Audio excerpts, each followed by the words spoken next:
Let's start with the setup.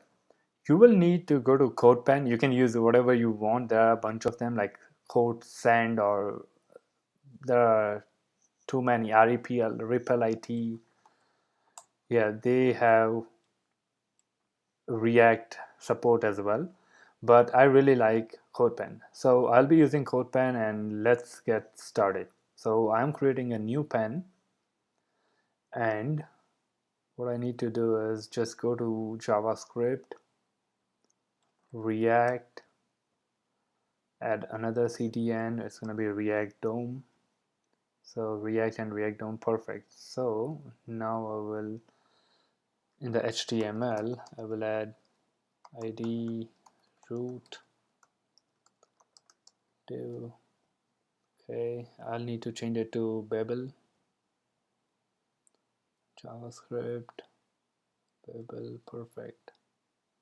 Okay, so const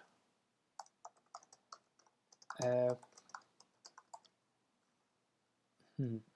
Okay, so I need to return something from here. H1.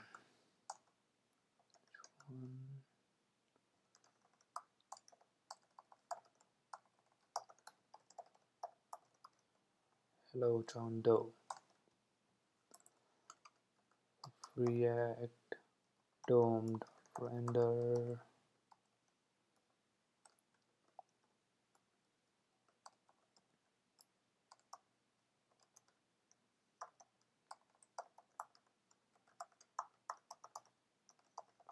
ID. There you go. So this setup is fairly completed, and next thing we'll start adding some UI to it. So see you in the next video. Bye bye.